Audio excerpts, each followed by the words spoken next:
Fala pessoal, nesse vídeo você vai aprender como que funciona o Randall Forest. O que é o Randall Forest? É um algoritmo muito utilizado em Machine Learning, em tarefas de classificação, tarefas de regressão, tá? É um algoritmo muito conhecido, muito utilizado e muito robusto. Então nesse vídeo a gente vai aprender como que funciona passo a passo esse algoritmo. Então vamos lá. Bom, o Randall Forest é um algoritmo de Machine Learning supervisionado utilizado para classificação ou regressão, tá? Então, ou seja, é um algoritmo que utiliza aprendizado supervisionado, tá? Então ele precisa dos dados rotulados ali para ele aprender com o conjunto de treino, né? E por que o Randall Forest é interessante? Porque basicamente o Randall Forest ele procura combinar a simplicidade das árvores de decisão com a flexibilidade e adicionando aleatoriedade nos dados, com o objetivo de resolver o maior problema das árvores, que é a propensão a overfitting, ou seja, ao sobreajuste. Então, normalmente, a árvore de decisão, quando ela cresce bastante, né, e você não trabalha muito no crescimento da árvore, ela tende a se tornar sobreajustada aos dados de treinamento. Então, ou seja, ela aprende tanto dos dados de treinamento que essa árvore ela tem dificuldades de generalização. Isso é chamado de overfitting, ok? Então, o Randall Forest ele tenta resolver esse problema adicionando aleatoriedade nos dados, tá? E fazendo a combinação de diversas árvores, ou seja, de diversos modelos simples, tá? Com isso, você tem um algoritmo extremamente robusto e que resolve o problema do overfitting, tá? Então, a grande motivação para a criação desse algoritmo, do Randall Forest, foi que essas árvores de decisão elas podem sofrer facilmente overfitting caso você não consiga controlar o crescimento dessa árvore, né? Então, como que ele busca resolver isso, né? O algoritmo Randall Forest ele busca resolver esse problema inserindo aleatoriedade no processo, tanto para gerar a base de dados como com as amostras aleatórias que são criadas, né, no momento da seleção de features ou no momento da criação das árvores, como a gente vai ver aqui agora, tá? Então, como que funciona isso, né? Então, como o nome já sugere, o Randall Forest, na tradução seria floresta aleatória, né? Consiste na criação de diversas árvores de decisão. E como que essas árvores são criadas, né? Basicamente, o funcionamento do algoritmo, ele difere um pouco da árvore de decisão comum em um aspecto fundamental que é a aleatoriedade. É justamente a força desse algoritmo, né? É a aleatoriedade na seleção de atributos ao invés da seleção a partir de um cálculo de impureza. Então, no processo de seleção de características da árvore de decisão simples, né? O processo de seleção de características é utilizando algum método como o índice Gini ou ganho de informação para avaliar os melhores atributos ali. Isso que é dessa forma que é selecionada as características que vão ser as características raiz, os níveis folha e assim por diante, né? Então, através de algum método ali que define o nível de pureza dos dados, que define a separabilidade dos atributos. Então, ou seja, quais atributos que têm uma melhor separabilidade, ou seja, produzem uma melhor pureza nos dados, a partir disso é montada a estrutura com todos os nós de decisão até o fim, que são os níveis folha. Já no Randall Forest, não. O Randall Forest ele não seleciona o melhor atributo de cara, né? Ele não seleciona o melhor atributo baseado em um cálculo de impureza. Ao invés disso, de forma aleatória, ele seleciona alguns atributos, tá? E esses atributos são definidos, né, para serem utilizados na criação das pequenas árvores. Então, ou seja, para cada árvore de decisão, a gente vai ter, com o Randall Forest, atributos distintos e também conjuntos de dados distintos para treinar cada árvore. Com isso, a gente garante que cada árvore vai gerar um modelo totalmente diferente. E é isso que a gente vai ver aqui o passo a passo agora. Então vamos lá, vamos entender através de exemplos, né? Bom, o primeiro passo, né, antes de começar a escolher quais são as características que o Randall Forest vai utilizar no modelo, o primeiro passo é a criação do Bootstrap Dataset. Bom, mas o que é esse Bootstrap Dataset, né? O Bootstrap Dataset é um conjunto de dados criado a partir dos dados original de forma aleatória. Então imagine que esse aqui, ó, que você está vendo na tela, são os nossos dados originais, tá? Então a gente tem as características aqui, né? As features, e aqui a gente tem a classe aqui que está destacada em vermelho.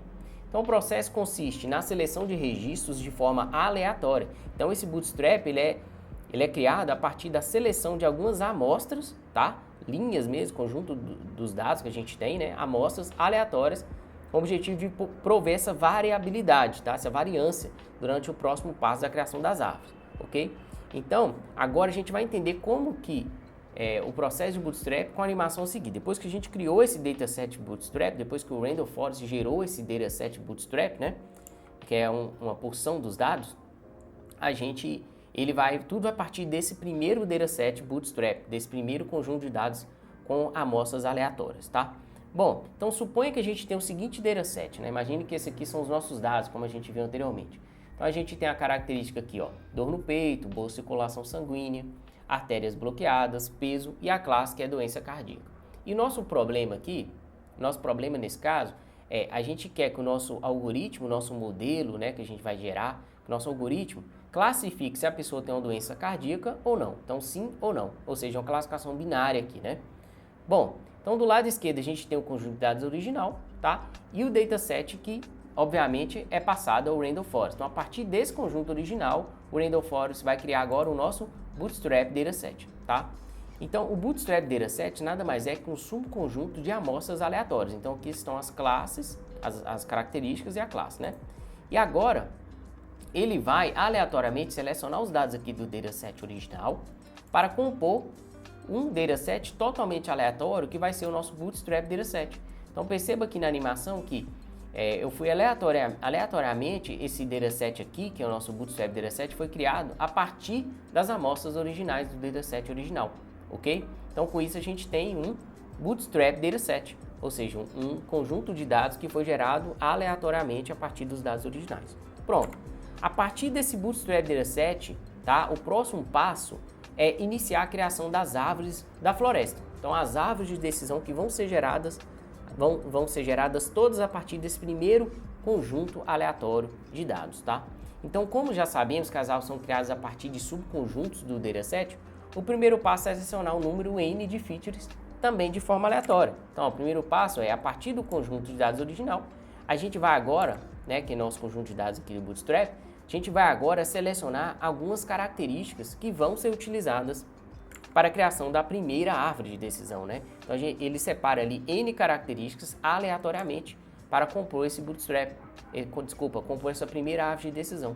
Então imagine que a primeira característica, as primeiras características foram boa circulação sanguínea e artérias bloqueadas, tá? Então essas são as duas primeiras características que foram selecionadas a partir do Bootstrap Dataset de forma aleatória, tá bom? Bom, depois que ele descobriu quais são as características aleatórias que ele selecionou, né, essas duas primeiras características, o próximo passo é agora identificar quais dessas duas características são as características que melhor separam os dados, tá? Então aqui, a partir de um processo de impureza, como a gente viu lá na árvore de decisão, né? A partir de um processo de descoberta de impureza nos dados, a gente vai descobrir qual melhor característica separa melhor os dados para ela ficar no topo, né, dos níveis ali, dos ramos que vão percorrer até o nível folha, tá? Então imagine que, nessa etapa, imagine que a boa circulação sanguínea, né, essa característica foi selecionada a partir de um método Gini ou um método de ganho de informação, foi selecionada com a característica que melhor separa os dados. Então ela foi a ganhadora, né, selecionada. Em seguida, depois que é feito esse processo, né, que ele descobriu qual a melhor característica que separa os dados, aí agora é preciso separar mais dois atributos a partir dos três atributos ali que restauram, né, no nosso dataset, os outros atributos que não foram selecionados inicialmente. Ele vai selecionar mais dois atributos para ir compondo a árvore, tá? Então imagine que a nossa árvore, ela ficou dessa seguinte forma. Então a gente tem o conjunto, a característica que foi a primeira selecionada aqui como uma característica que melhor separa os dados, e em seguida são as características que restaram. Então a primeira árvore é construída dessa forma, a segunda árvore também é construída dessa forma, a terceira árvore dessa forma e assim por diante. Então isso mostra o quê? Isso mostra que a gente tem agora diversas árvores de decisão, tá? Considerando subconjuntos do nosso Bootstrap Dataset, ou seja, com dados distintos, e também considerando features totalmente aleatórias, ou seja, features que são distintas. Então a gente tem uma árvore que tem uma estrutura de características, outra árvore que tem outra estrutura de características e outra árvore que tem outra estrutura de características e assim por diante. Então dessa forma você pode ver aqui que cada árvore, até no exemplo que eu quis deixar claro aqui, cada árvore ela tem um tamanho diferente, né? Por quê? Porque o conjunto de features que foram utilizados são distintos também. E esse é justamente o objetivo. O objetivo é a gente ter árvores distintas, tá? Árvores de tamanhos distintos, com dados distintos ali, para gerar o quê? Modelos totalmente diferentes, modelos também distintos. E com isso a gente vai ter diversos modelos, tá? Cada árvore dessa vai gerar um modelo e a combinação desses modelos que vão tornar o resultado mais robusto, mais assertivo possível, ok? Bom, uma vez que a gente tem agora, voltando aqui, uma vez que a gente tem todas as árvores, né, já criadas na floresta, o próximo passo é fazer a decisão, entender como que é feita a decisão, como que a partir dos dados de teste, que chegam os dados de teste, como que o Randall Forest faz a classificação dos dados, né? Então imagine que aqui agora a gente tem o nosso exemplo, ó, a gente tem a linha de dados que é dor no peito igual a não, boa circulação sanguínea igual a sim, artérias bloqueadas não, peso 180 quilos, e a gente quer descobrir qual é a classe, se é uma doença cardíaca sim ou não. Então a gente vai consultar o nosso modelo, né, do Randall Forest, consultar basicamente a nossa floresta para dizer se é da classe sim ou se é da classe não. Bom, o primeiro passo é, dadas as amostras que a gente mostrou aqui, né, é comparar com cada nó da nossa primeira árvore da floresta. Então a gente vai consultar a primeira árvore da floresta, a primeira árvore vai percorrer todos os outros nós, né, todos os outros níveis, então perceba que aqui, ó, vai fazer toda aquela interação entre os níveis da árvore para chegar numa saída, para chegar para essa árvore dar a classificação da árvore. Então, você pode ver que essa primeira árvore, ela classificou como não, como se essa pessoa não tem uma doença cardíaca baseado nessas informações aqui de teste, tá? Então, ela classificou como não. Beleza. O segundo passo é agora consultar uma segunda árvore, ou seja, cada árvore da floresta vai ser consultada. Por quê? Porque cada árvore da floresta, ela tem um modelo diferente, ok? Então, esse processo é dessa forma mesmo, ou seja, ele vai consultar todas as árvores da floresta para dar as classificações ali de cada uma delas, né? Então, a gente vai passar os dados para a segunda árvore agora. A segunda árvore vai percorrer, né, a estrutura até chegar no nível folha e vai dar uma classificação. Então, perceba que a segunda árvore classificou como sim, né? Classificou que a pessoa tem uma doença cardíaca. O modelo da segunda árvore classificou como sim. Ok, então a gente tem agora duas árvores, cada uma com uma classificação diferente, ok? E como que funciona, né, para que o Randall Forest tenha uma saída, né, tenha um resultado final? Bom, ele vai consultar todas as árvores e a partir disso serão feitas uma votação. Então a terceira árvore vai ser consultada aqui agora, então essa árvore vai percorrer todo o fluxo, toda a estrutura, né, e ela classificou como não.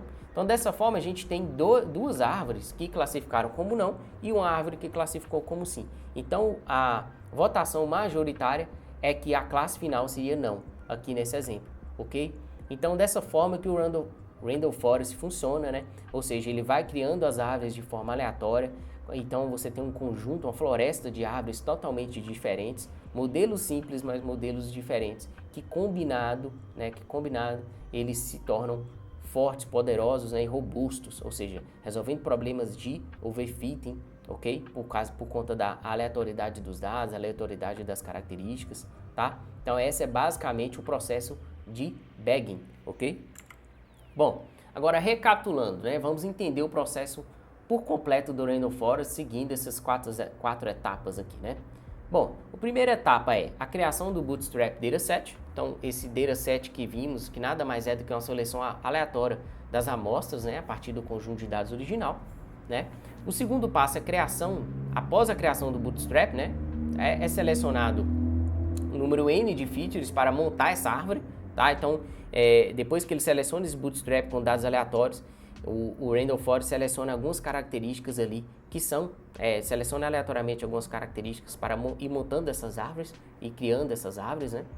Então, para a criação das árvores, ele também leva, né, de forma aleatória as características e os dados ali também são aleatórios, porque o Bootstrap Dataset já é aleatório, ok? Já levou em consideração os dados aleatoriamente.